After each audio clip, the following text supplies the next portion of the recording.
bonsoir à toutes. Bonsoir Jean-Didier. Merci, Bonsoir, merci d'avoir accepté mon invitation.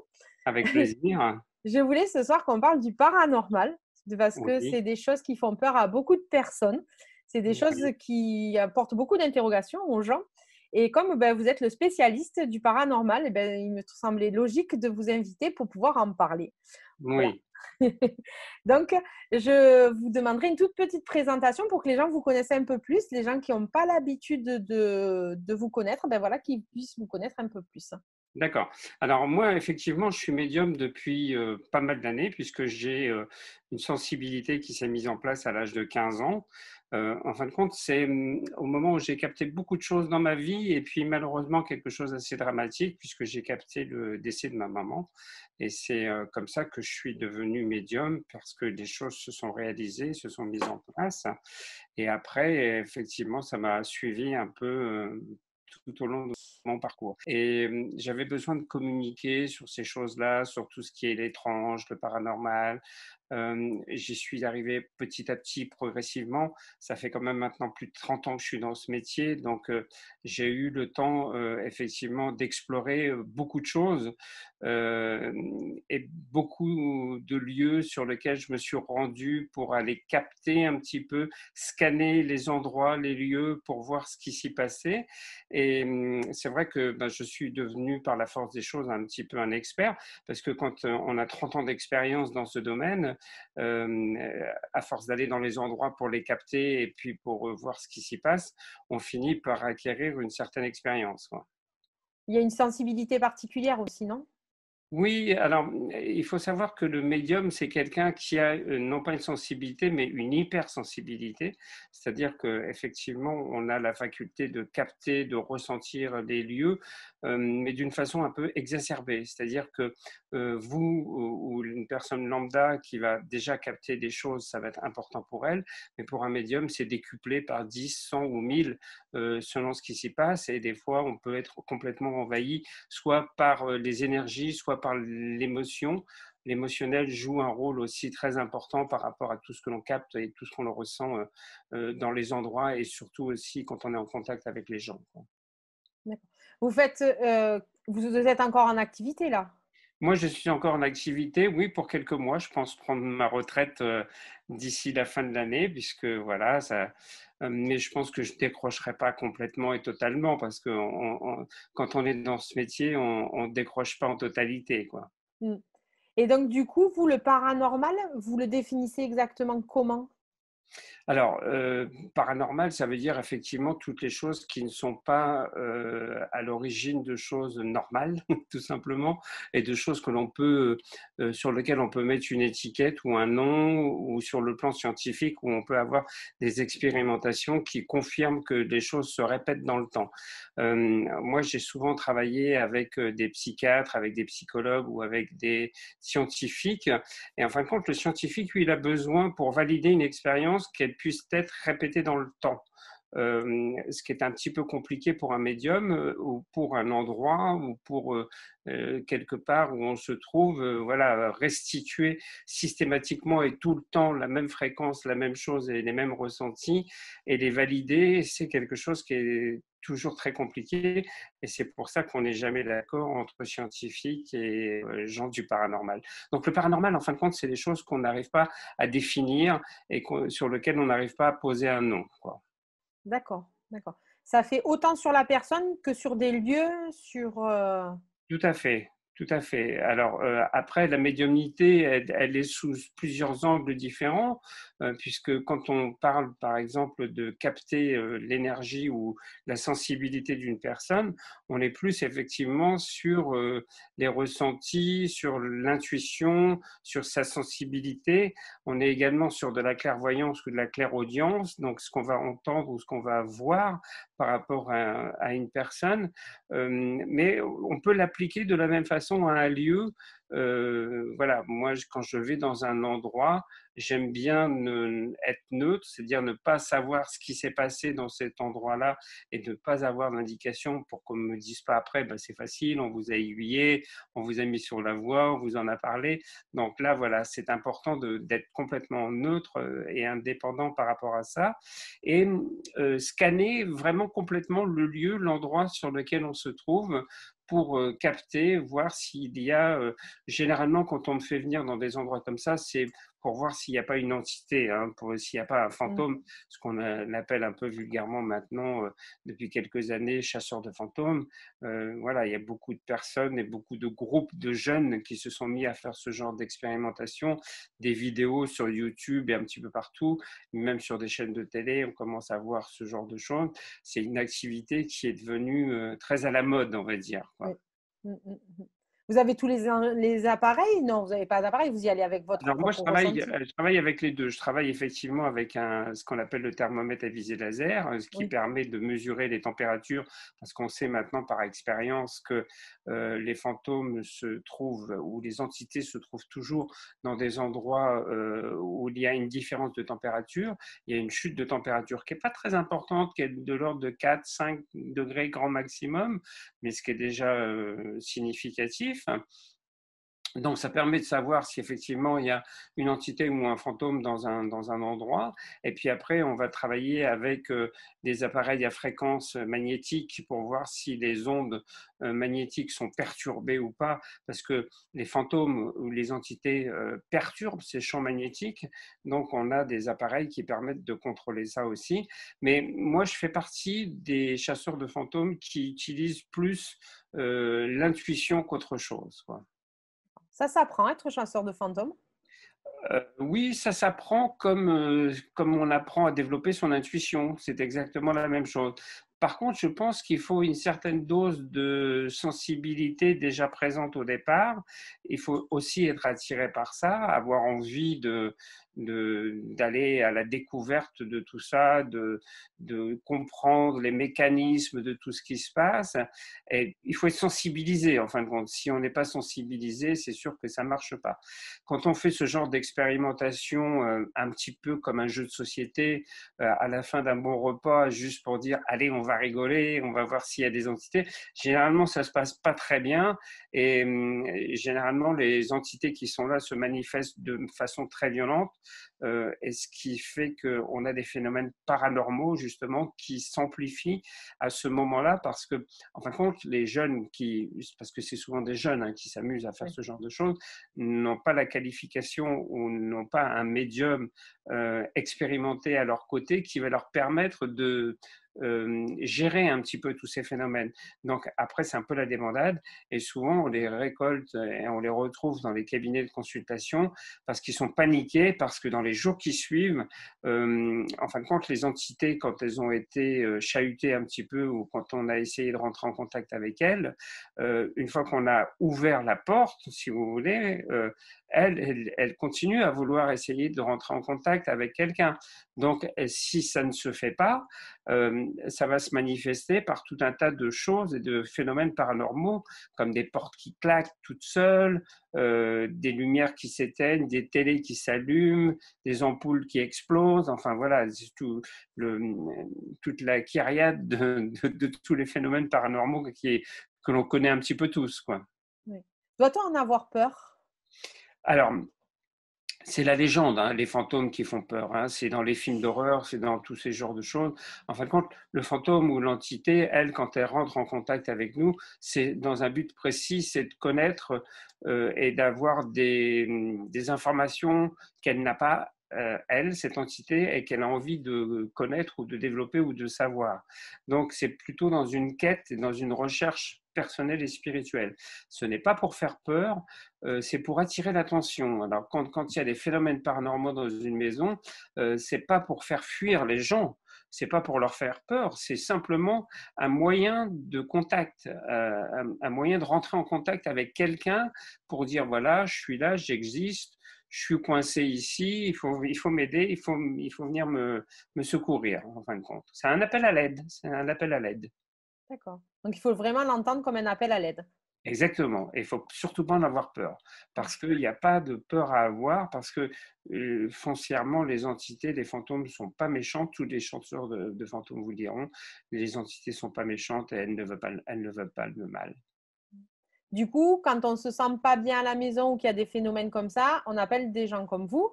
Voilà, alors souvent des médiums qui ont l'habitude de capter les lieux, capter les endroits, ou effectivement, un peu plus largement, soit on fait appel à ce qu'on appelle un passeur d'âme, c'est-à-dire quelqu'un qui va venir voir sur place s'il y a une entité, s'il y a quelqu'un qui est là, qui est décédé et qui est bloqué, ou un chasseur de fantômes. Mais c'est pas parce qu'on dit chasseur de fantômes qu'on va faire partir le fantôme. Moi, il m'est arrivé plusieurs fois d'aller chez des gens qui me disent, moi, le fantôme ne me dérange pas, je veux simplement rentrer en contact avec ce fantôme et savoir ce qu'il veut, mais je n'ai pas du tout envie de le chasser, il est très bien là, quoi. Et vous savez qu'en Écosse et en Angleterre, on ne chasse pas les fantômes, justement, on rentre D'accord. en contact avec eux, et il y a même des gens qui, très souvent, veulent acheter des manoirs ou des vieilles bâtisses dans lesquelles il y a des fantômes parce qu'ils se sentent très bien avec. D'accord. Ah, c'est pas du tout ce qu'on entend, hein, Voilà, voilà. C'est pour ça que c'est important aussi de temps en temps de remettre un peu les choses à leur place. C'est pour ça que je vous ai invité ce soir. Parce que des gens qui en parlent comme vous, je pense qu'il n'y en a pas beaucoup. Et c'est vrai que d'expliquer aux tout venants ce que c'est que ce que vous faites, c'est vrai que c'est pas évident et que souvent on en a peur aussi. Oui, en fin de compte, c'est dans la légende urbaine, si vous voulez, et c'est aussi dans l'inconscient, parce que dès qu'on parle de phénomènes paranormaux, c'est toujours des choses qui sont un peu impressionnantes et des choses qui font peur. C'est-à-dire que effectivement, ça se passe aussi très souvent la nuit. Pourquoi? Parce que la nuit, on est plus réceptif et on entend beaucoup mieux et plus facilement les choses. Donc les fantômes choisissent la nuit parce que ils pensent que leur message va être entendu et compris à ce moment-là. Donc c'est pour ça que effectivement ça fait peur parce que on est déjà dans la nuit, on est souvent dans des endroits qui sont un petit peu particuliers ou qui font un peu peur ou qui sont un peu effrayants. Et puis les phénomènes par eux-mêmes, ce sont pas des phénomènes qui sont on va dire sympathiques sur le coup, parce que c'est quand même des coups dans les murs, c'est quand même, comme je l'expliquais tout à l'heure, tout un tas de choses qui sont un petit peu particulières et qui peuvent faire peur. Pourquoi? Parce qu'on n'est pas habitué à ça et parce que personne n'a été informé de ce qui se passait. On n'apprend pas ça à l'école. Hein. C'est comme, comme je le dis toujours, moi, la gestion de son émotionnel et la gestion de son intuition, on ne nous l'apprend pas à l'école. Alors que moi, je pense que c'est des choses sur lesquelles on devrait travailler et on devrait avancer quoi, maintenant. Justement, vous parlez de l'école, les enfants. Est-ce que Oui. la légende sur les enfants est vraie, comme quoi les enfants sont plus sensibles et voient plus de choses que nous, l'adulte, quoi? Alors, on dit que les enfants sont réceptifs jusqu'à l'âge de 7 ans, parce qu'il faut savoir que l'ouverture de l'inconscient est toujours présente chez un enfant. Vous savez qu'il a une fontanelle, et la fontanelle, on dit qu'elle se referme complètement et définitivement à l'âge de 7 ans, C'est ce qui est ça. déjà quand même grand. Hein. Et donc, cette ouverture de cette fontanelle avec l'extérieur, avec le spirituel, avec toutes les choses qui nous environnent et qu'on ne connaît pas spécialement, les enfants, eux, ont cette faculté et cette capacité. Après, à partir de 7 ans, on développe une intuition ou on ne la développe pas et on développe une sensibilité. Donc voilà, quand on peut développer cette sensibilité, effectivement, c'est ce qui se passe très souvent pour les médiums. Hein. Les médiums démarrent la sensibilité très très jeune et en fin de compte, elle s'exacerbe souvent comme je le disais aussi pour moi, mais c'est valable pour d'autres personnes, à partir du moment où il y a des chocs qui sont des chocs émotionnels, qui sont des chocs très forts et qui nous perturbent et qui nous font bouger un petit peu les choses en nous, qui nous permettent voilà, d'avoir une ouverture d'esprit un peu plus importante. Et c'est pour ça qu'on dit souvent que, par exemple, des gens qui on sort d'un coma, d'un accident de voiture très grave, même d'une dépression, on peut sortir d'une dépression et voir le monde d'une façon très différente. Et très souvent, les gens qui sortent d'un coma sont des gens qui développent une faculté de guérison. parce qu'ils ont une spiritualité qui, d'un seul coup, s'est ouverte d'une façon beaucoup plus importante, et ils ont une écoute, une faculté de ressentir et de capter les choses qui s'est exacerbée pendant cet épisode de leur vie. Et c'est pour ça qu'en fin de compte, vous avez des gens qui deviennent médiums, des fois très tardivement, à 60 ou même plus tard, ou 40 ans, ou à partir de ce qui s'est passé dans leur vie personnelle. S'il y a un choc émotionnel très violent et très important, ça peut déclencher quelque chose. D'accord. Donc, personne n'est à l'abri de ça. Donc, c'est pour ça qu'on en parle aussi, pour pas que les gens aient peur si jamais ils Oui. développent quoi que ce soit. Alors après, ça a beaucoup changé parce que, effectivement, moi, il y a 30 ans, quand j'ai démarré dans ce métier, déjà, c'était une profession qui n'était pas très bien vue, qui n'était pas médiatisée comme elle l'est aujourd'hui. Il fallait pas en parler. Même moi, dans ma famille, quand je disais que je captais des choses, que je me lançais dans cette profession, tout le monde me disait, alors surtout, t'en parles pas, hein, tu dis rien à personne, hein, faut pas que ça se sache, hein. Donc voilà, c'était très mal vu. Et puis, il n'y avait pas de confrères qui transmettaient des choses comme ça se fait aujourd'hui. C'est peut-être pour ça que moi j'ai ouvert aussi la route. Après, il y a eu Didier Derlich, hein, qui a été un médium qui a ouvert la route dans les années 80, qui a mis beaucoup de choses en place, qui a fait des grosses émissions sur RTL, qui a été médiatisé avec Jean-Pierre Foucault dans Sacrée Soirée, etc., et qui a mis la voyance et la médiumnité au devant de la scène, et qui a commencé à communiquer beaucoup dans ce domaine. Et en fin de compte, souvent on me compare à lui parce que j'ai un peu le même parcours que lui. Et c'est vrai que moi je fais beaucoup, j'écris beaucoup de livres qui sont des livres pratiques dans lesquels je donne les explications de la gestion de l'émotionnel, de la gestion de la voyance, de la gestion de l'intuition, comment développer l'intuition. Peut-être parce que quand j'étais très jeune, effectivement, il a fallu que je me dépatouille tout seul et que je ne trouvais pas de livre, je ne trouvais personne pour me guider, pour me permettre d'avancer sur cette voie. Et en fin de compte, je me suis dit, là, il y a peut-être quelque chose à faire. Et c'est pour ça que très souvent, quand j'ai commencé à travailler dans les médias, on disait que j'étais autant un communicant qu'un médium, quoi. Mais quelque part, ça me va bien parce que j'aime bien ce genre de choses. Donc, je suis bien avec ça. Le médium, c'est quelqu'un quand même qui communique. Donc, c'est quelque chose qui, à un moment ou à un autre, se regroupe, du coup. Oui, oui, oui. Alors, c'est pas obligé pour tout le monde, hein. Moi, je connais beaucoup de médiums et j'ai travaillé avec pas mal de médiums sur des émissions de radio ou de télévision. Il y a des médiums qui sont très réservés, qui n'aiment pas du tout les médias, qui n'aiment pas du tout faire des expérimentations, qui n'aiment pas du tout se frotter un petit peu à ça. Moi, c'est tout l'inverse. Moi, j'ai toujours été partant à chaque fois que on m'appelait pour me dire, bon, alors vous savez, ça fait 1 an et demi qu'on cherche un médium pour faire cette émission, c'est très particulier, personne ne veut le faire. On vous demande, mais je pense que vous allez dire comme tout le monde, vous allez dire non. Et puis moi, je dis, ben non, moi, je veux bien tenter, je veux bien essayer. Et en fin de compte, je pense que c'est aussi une façon de se dépasser. C'est pas un problème d'ego, c'est un problème de dépassement de soi. Et moi, il m'arrive très souvent, justement dans ces moments-là, d'être beaucoup plus performant parce qu'il y a un challenge derrière, parce qu'il y a quelque chose que l'on doit tenter de faire. Et moi, je dis toujours, je ne sais pas si je vais y arriver, hein, parce qu'il faut de toute façon quand même rester humble par rapport à ça. Il ne faut pas y aller en terrain conquis en se disant, moi, je vais tout faire, je vais tout réussir. Non, moi, je vais toujours quelque part en disant, je ne sais pas si je vais y arriver, je ne sais pas si je vais le faire, mais en tout cas, je vais tenter l'expérience et je vais essayer de le faire. Voilà. Et quand on reste dans cette optique-là, je pense qu'on a un champ d'ouverture spirituelle qui est beaucoup plus important et des capacités s'ouvrent plus largement, effectivement, par rapport à ça.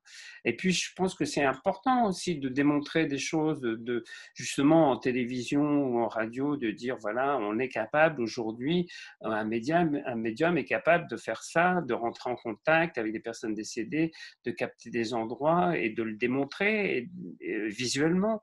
Et ça, je pense que on a la chance d'avoir des médias, on a la chance d'avoir des réseaux sociaux qui nous permettent d'aller dans ce sens-là, donc il faut les utiliser, il faut le faire. Il faut communiquer, oui, en effet. Oui, il faut communiquer. Je pense qu'on est dans une ère de communication et voilà. Et je vois toutes les chaînes qui se multiplient aussi bien sur Facebook que voilà. Mais il y a maintenant aussi des web TV. Enfin, bon, il y a tout un tas de choses comme ça. De temps en temps, des émissions de télévision sur les grands médias. Voilà, c'est important de faire passer un message. Maintenant, aller dans des émissions juste pour passer je vois pas trop l'intérêt parce que voilà, je pense que on a un message quelque part à passer, à transmettre. Je ne parlerai pas de mission parce que moi, je reste toujours très vigilant par rapport aux gens qui disent moi, j'ai la mission de faire ceci, je suis sur Terre pour faire cela et tout. Bon, je pense que c'est bon. Après, chacun voit, comme on dit, midi à sa porte, mais voilà, je pense qu'on a des choses à transmettre tout bêtement et tout simplement, et que si on a les capacités et les facultés pour le faire, et si on nous donne en plus la capacité de le faire, ben, il faut le faire. Mm. Voilà, si ça nous est donné, il faut le faire, tout simplement. Oui. Du coup, la plus belle expérience que vous ayez vécue? Ah, il y en a plein. Ah, c'est tout, tout le monde me répond ça. Il faudrait toute la soirée. Euh, non, mais c'est vrai que moi, je suis un passionné de ce que je fais.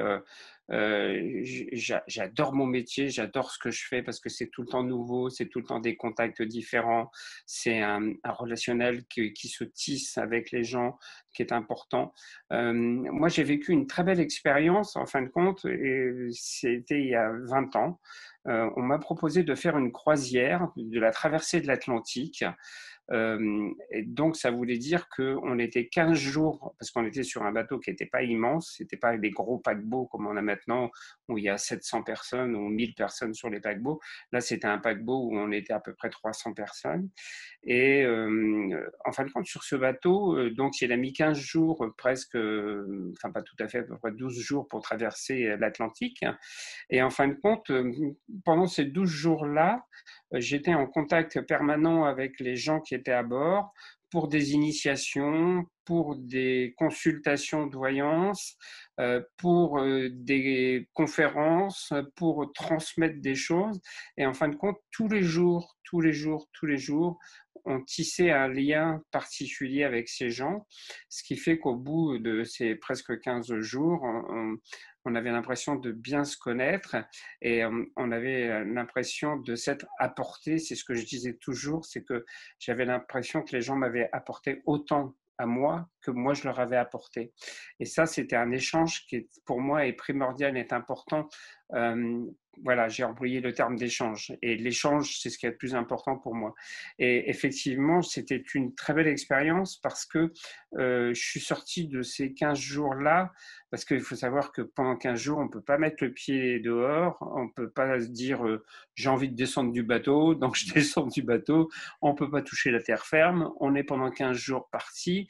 Moi, c'était une expérience enrichissante sur le plan médiumnique parce que étant sur l'eau, je ne savais pas du tout aussi si j'allais être capable de fonctionner et de faire des voyances de qualité parce que voilà, on dit souvent que l'eau coupe les énergies et empêche les énergies de passer. Et en fin de compte, ça s'est très bien passé et c'était une espèce de communion avec les gens, quoi. Donc, je suis ressorti de ça en étant complètement transformé et en ayant fait un grand bond en avant. Et d'ailleurs, je me dis toujours que si un jour ça peut se représenter, je le ferai avec grand plaisir, quoi. Le message est lancé, si quelqu'un vous entend. Voilà. Même si Voilà. les paquebots sont plus grands maintenant, c'est… Oui, Ouais. oui. Non, Donc, non. ce qu'on retient, c'est quand même qu'à chaque fois, vous apprenez. Ben, je pense qu'on est là pour ça aussi, quelque part. Et je pense que quel que soit l'âge qu'on a, et quelle que soit la personne qui est en face de nous, et quel que soit l'âge qu'elle a, parce qu'on dit toujours la sagesse, elle vient des gens qui sont, voilà, qui sont à la retraite ou qui ont une vie bien remplie, qui arrivent à 80 ans et qui ont cette sagesse. Et en fin de compte, moi, je me suis très souvent rendu compte que des jeunes, même des très jeunes, hein, de 18-20 ans, sur ce type d'expérience, m'apprenaient énormément et avaient déjà une ouverture d'esprit phénoménale. Et je ne sais pas comment expliquer ça, mais il y avait une transmission qui se mettait en place toute seule et je retenais des choses que pouvaient me dire et je prenais ça comme une forme d'enseignement. Et c'était marrant parce que effectivement, à chaque fois, ces gens-là me disaient mais on est content de vous connaître parce que vous transmettez beaucoup de choses et vous nous apprenez beaucoup. Mais je dis mais moi j'apprends énormément aussi en même temps, quoi. Et des gens, par exemple, moi, j'ai beaucoup de gens qui sont dans le médical, qui viennent souvent vers moi, et surtout soit des infirmières ou des aides-soignantes de nuit, parce que, en fin de compte, ce qui se passe, là, on revient au domaine de la nuit. On est dans un environnement qui est très spécifique, qui est le milieu de l'hôpital.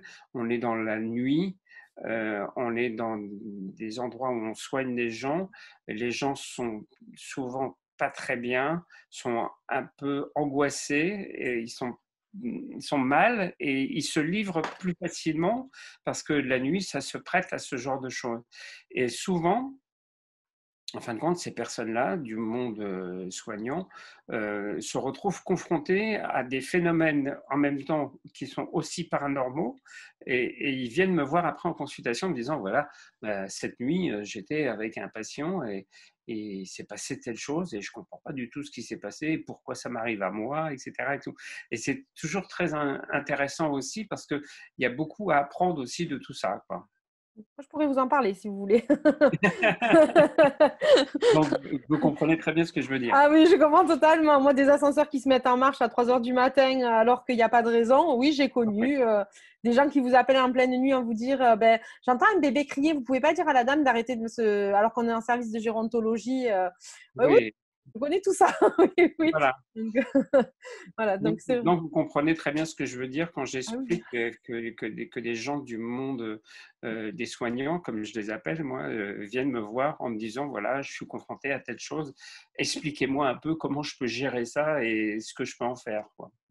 Du coup, vous trouvez que les soignants, ils ont plus de sensibilité ou c'est juste parce qu'on est directement en contact avec l'humain que. Je dirais qu'il y a un peu des deux, mais il y a surtout le fait qu'on est en contact avec l'humain et que la personne qu'on a en face de soi est une personne qui est dans une forme de sensibilité très forte et qu'elle est en prise très souvent à des angoisses et qu'elle ne sait pas exprimer ou quand elle les exprime, elle ressent ou elle capte des choses qu'elle n'a pas l'habitude de capter habituellement, donc elle va les transmettre. Et les soignants sont des messagers qui sont là entre les deux pour entendre ça. Mais c'est pareil, dans le monde médical, on n'apprend pas. À l'école d'infirmière ou d'aide-soignante ou en médecine générale même, on ne vous apprend pas ce genre de choses. On ne vous dit pas le jour où vous êtes confronté à quelqu'un qui a des angoisses dans la nuit et qui vous dit qu'elle capte ça, qu'elle voit ça, qu'elle entend un bébé qui pleure dans la chambre d'à côté, etc. On ne lui dit pas comment gérer ça. On ne lui apprend pas tout ça. En fin de compte, on apprend, c'est ce que j'appelle l'école de la vie, quoi. L'école de la vie, elle est pour tout le monde et à n'importe quel âge et dans n'importe quelle profession. C'est clair. Mais les soignants sont beaucoup plus sensibilisés à ce genre de choses et surtout les gens qui travaillent la nuit. Parce que dans la journée, il y a des bruits, il y a les médecins qui passent, il y a des infirmières qui viennent faire les soins, il y a des gens qui rendent visite aux malades. Donc, c'est une atmosphère différente. Vous voyez ce que je veux dire, hein, le monde de la nuit est complètement différent, quoi. Totalement, totalement. Du coup, si on veut vous contacter, vous avez fait le tour de France, du coup, même voire Un plus, peu, un peu, un, hein. un peu, oui.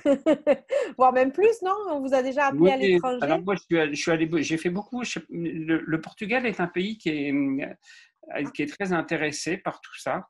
Et D'accord. je suis allé, je me suis rendu plusieurs fois à Lisbonne et à côté de Lisbonne, à Estoril, où on a fait des conférences, on a fait des colloques sur la médiumnité. Je suis allé en Espagne, je suis allé en Suisse, je suis allé en Belgique, enfin bon, hein, tous les pays limitrophes qui sont près de la France sont toujours des pays qui sont intéressés. Euh, ce qui m'a toujours interpellé, c'est de me dire, mais quand même, chez eux, ils ont ce qu'il faut, quoi. Ils ont des médiums, ils ont aussi, mais non, ils veulent aussi des comparaisons, ils veulent aussi des expérimentations avec d'autres personnes, d'autres horizons. Donc, après, j'ai compris pourquoi, effectivement, ils faisaient appel à moi. Et moi, ça m'intéressait, effectivement, aussi, parce que, voilà, par exemple, quand je suis allé au Portugal, il y avait un médium qu'ils avaient fait venir d'Angleterre, qui était là. Il y avait un médium qui était portugais et moi en tant que médium français. Donc on a travaillé tous ensemble et on a comparé aussi notre façon de travailler, notre façon de mettre en œuvre tout ce que l'on fait sur le plan de la spiritualité, de l'aide à la personne, de la façon de communiquer avec les uns, de communiquer avec les autres. Et en fin de compte, c'est très intéressant et enrichissant. Et on se rend compte que chaque pays a un petit peu ses codes. Euh, Comme je disais par exemple tout à l'heure, en Angleterre, en Écosse, eux, ils sont très friands et ils sont habitués à ce qu'on leur parle des fantômes. En France, quand on parle des fantômes, tout de suite, la première réaction, c'est de dire « Oh là, mon Dieu, des fantômes, ça fait peur !» Et là-bas, on dit « Ah, super, on va aller voir des fantômes !» Donc, c'est totalement différent, quoi. Les clivages ne sont pas les mêmes, les façons de penser ne sont pas les mêmes, les expérimentations ne sont pas les mêmes. Et c'est vrai que la chasse en fantôme, elle est venue principalement justement d'Écosse et d'Angleterre, où il y a eu les premières émissions importantes qui se sont tournées là-bas, comme Ghost Hunter et d'autres émissions, et qui sont venues après en France, où on en a fait des adaptations. Mm, tout à fait, oui. Mais en fin de compte, tout vient des pays anglo-saxons. D'accord, oui, ils n'ont pas la même culture que nous, Pas définitivement. du tout, pas la même culture, pas la même façon d'aborder les choses. Maintenant, ça commence à rentrer un peu plus dans les mœurs en France parce que il y a toujours ce côté média qui est intéressé par ça. On voit avec des émissions récurrentes, des émissions qui reviennent souvent comme sur C8 ou autre chose. Bon, voilà, où on traite un petit peu différents sujets. Et puis, voilà, c'est intéressant. C'est souvent des reportages. Alors souvent maintenant dans les émissions, c'est des reportages qui ont été tournés soit en Angleterre, soit aux États-Unis Mm. et qui ont été passés à peu près sur toutes les chaînes américaines, qui sont rachetées et qui sont diffusées en France. Moi, je suis plus axé sur des émissions sur lesquelles il y a de l'expérimentation. D'accord. Il y avait une émission que je trouvais très intéressante, qui a été la toute première émission qu'a présentée Stéphane Rothenberg, qui s'appelait Normal Paranormal. Et dans cette émission-là, on allait dans cette émission pour tester les médiums, pour tester les gens, pour tester les magnétiseurs. Il y a eu des hypnotiseurs qui ont été testés. Enfin, bon, il y a eu tout un tas de choses qui ont été faites sur place, en studio comme à l'extérieur. Et l'intérêt, c'est qu'il y avait des scientifiques, même si on n'était pas toujours d'accord avec eux, qui étaient là, qui étaient présents pour dire ce qu'ils en pensaient. Et puis, le jeu, j'allais dire, entre guillemets, c'est que la production vous disait, vous montez sur le plateau, vous faites votre expérience, qu'elle soit réussie ou qu'elle soit loupée, elle sera diffusée dans les conditions du réel. C'est-à-dire que si vous réussissez votre expérience, c'est bien. Si vous la loupez, tant pis, elle sera diffusée. Et pour eux, c'était une façon de montrer que on pouvait aussi ne pas réussir certaines expériences et que voilà, tout n'était pas acquis d'avance. C'est un bon principe, ça, quand même. Oui, et moi j'aimerais bien qu'une émission comme celle-ci revienne parce que voilà, il y a des gens qui ont fait des choses très intéressantes sur cette émission et voilà, c'est bien de pouvoir avoir l'œil d'un scientifique qui vient aussi. Alors lui, il donnera jamais sa caution par contre par rapport à ça. Il va simplement dire que voilà. Bon, il a constaté certains effets ou certaines choses qu'il n'y croit pas spécialement ou particulièrement, mais que voilà, il est présent et qu'il explique ce qu'il lui ressent en tout cas. Et puis l'expérimentation qui est faite avec une façon bien spécifique de faire cette expérience avec un cahier des charges, c'est aussi intéressant parce que voilà, ça permet de savoir un petit peu comment on peut se situer par rapport à tout ça. Mm.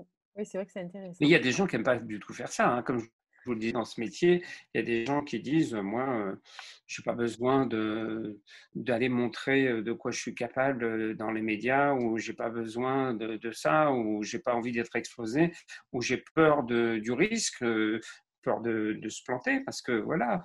Après, des fois, on retient plus souvent quelqu'un qui s'est planté que quelqu'un qui a réussi quelque chose, hein. Ça, c'est vrai. Malheureusement, c'est vrai. Mais voilà, après, voilà, il faut savoir. En plus, il y a le fait que les médias réutilisent souvent des images. Il y avait, je ne sais plus comment il s'appelait, puis on ne va pas donner son nom d'ailleurs, un médium qui, quand il y avait eu la Coupe du Monde, qui avait dit la France sera éliminée dès le départ, elle ne gagnera jamais enfin, la Coupe du Monde. Et en fin de compte, elle a gagné la Coupe du Monde. Donc le pauvre, pendant des mois et des mois, ils ont resservi à toutes les sauces. C'était pathétique et c'était dommage pour lui, quoi. Ouais. Mais bon, voilà, ça arrive. Et puis, à contrario, vous pouvez faire des belles émissions qui sont rediffusées. Moi, voilà, ça m'est arrivé, comme à d'autres confrères, de réussir des expérimentations en plateau et puis de les voir repasser dans des émissions qui changent de nom. Par exemple, moi, j'avais fait une émission qui s'appelait La soirée de l'étrange avec Christophe de Chavannes. Ça s'est retrouvé dans 2, 3 autres émissions qui ont suivi après derrière, parce qu'en fin de compte, c'était toujours la même production qui était là. Mm. Et il reprenait des séquences qui avaient été des séquences fortes, émouvantes, ou dans lesquelles il s'était passé quelque chose, et il rediffusait derrière. Alors, on peut rediffuser des choses positives comme on peut rediffuser des choses négatives. Par contre, c'est vrai que dans ce métier, pendant très longtemps, dans les médias, c'était très compliqué d'aller dans les médias parce que ils tiraient à boulet rouge sur tout ce qui était voyance et tout ce qui était médias, et systématiquement on ne montrait que les escrocs. Ouais. Alors, ça avait au moins cet avantage, c'est qu'on pouvait les connaître, et du coup, ils duraient pas très longtemps et ils disparaissaient assez vite du paysage.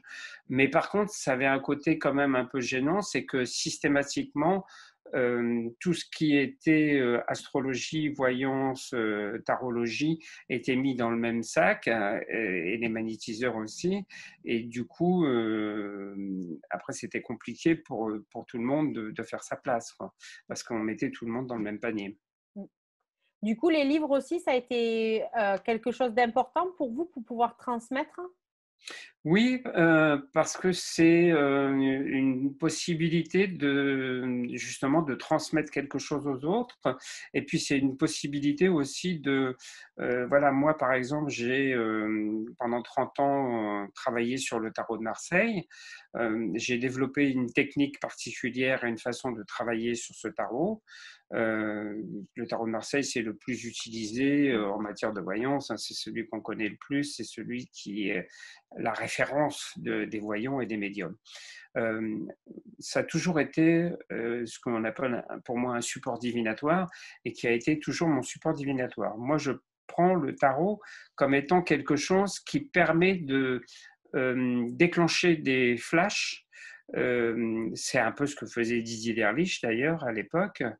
C'est-à-dire que voilà, les images du tarot vont nous permettre d'installer une voyance et de pouvoir avoir une lecture dans un premier temps de la base du tarot, ce qu'on appelle la tarologie, mais dans un deuxième temps de pouvoir déclencher son intuition et sa médiumnité.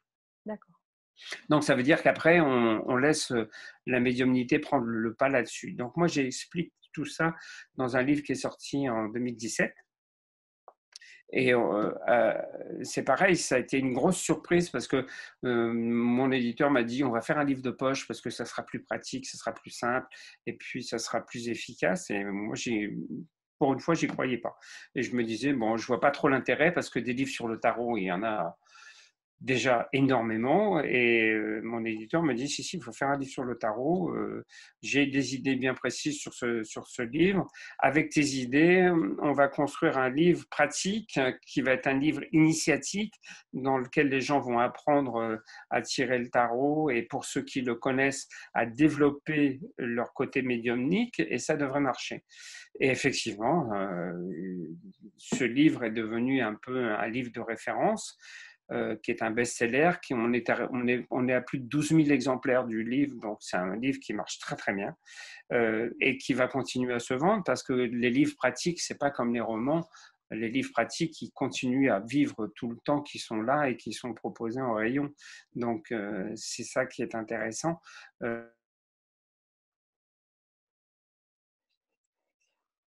C'est de voir que, et donc là, déjà, depuis 2017, ce livre existe. Il a été réédité 4 ou 5 fois, je crois.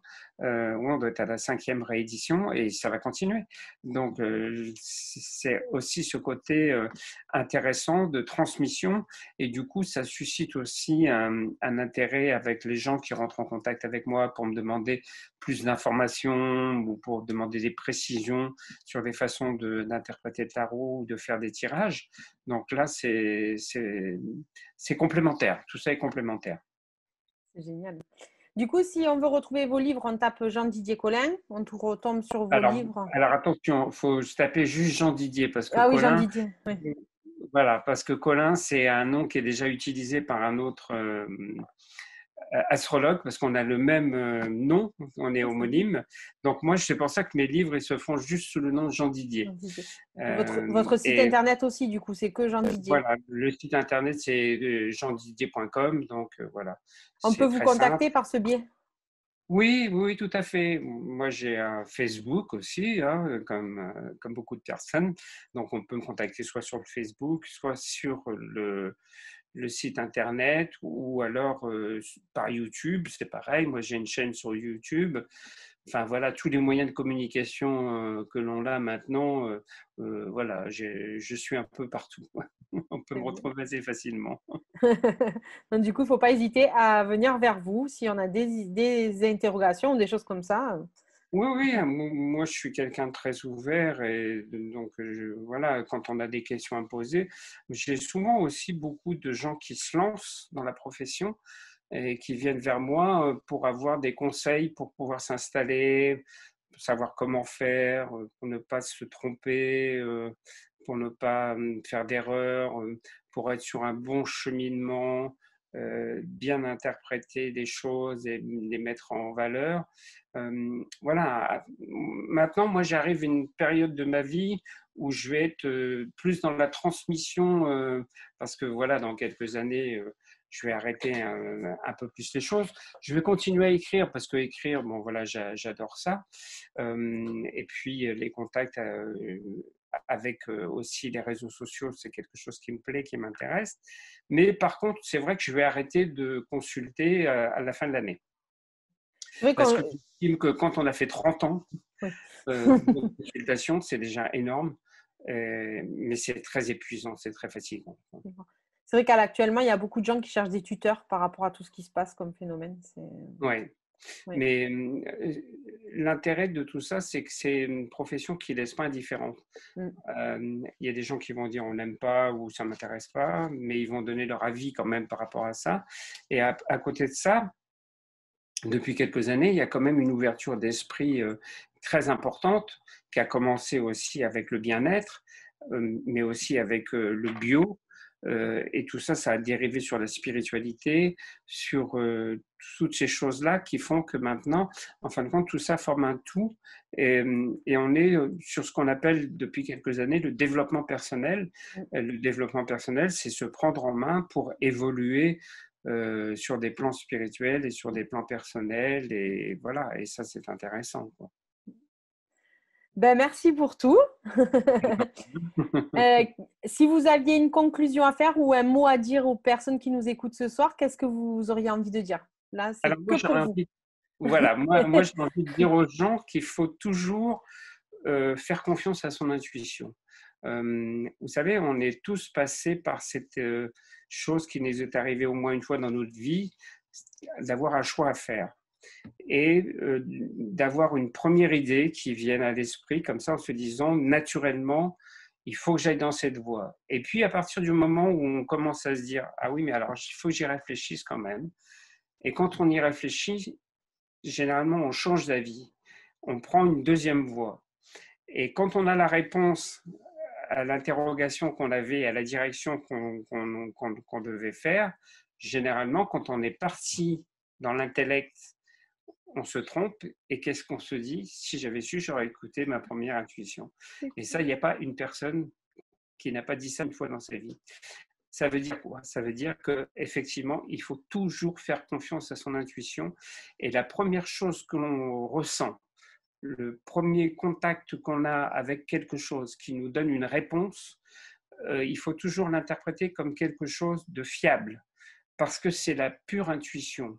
À partir du moment où vous partez dans votre mental et vous commencez à réfléchir et à tirer des conclusions et à vous dire oui, mais alors pourquoi ceci, mais pourquoi cela, mais ça serait peut-être mieux comme ça, mais non, en fin de compte, si j'y réfléchis bien, je vais faire comme ça, vous êtes sûr de vous planter. Donc, et on en arrive toujours à la conclusion de se dire, si j'avais su, j'aurais écouté mon intuition. Donc voilà, la conclusion, c'est de se dire, écoutez votre intuition. Oui, c'est une belle conclusion en tout cas. Merci beaucoup. Ça a été un très très grand plaisir de communiquer avec vous et Merci. d'essayer de faire passer ce message en tout cas. Ben, moi, j'essaye de le faire passer aussi, franchement. C'est très bien. Voilà, oui. Moi, voilà, c'est parce que moi, je pense qu'aussi j'ai des choses à transmettre plus tard, mais voilà, ça viendra un jour. Mais en tout cas, Ouais, voilà, j'essaye de faire en sorte que tout le monde que personne n'ait plus peur, qu'on n'ait plus peur ouais. et qu'on sache que c'est réellement, quoi. Voilà, Et chacun met sa petite pierre à l'édifice et on fait des grandes choses comme ça. On arrive à faire des grandes choses. c'est ça.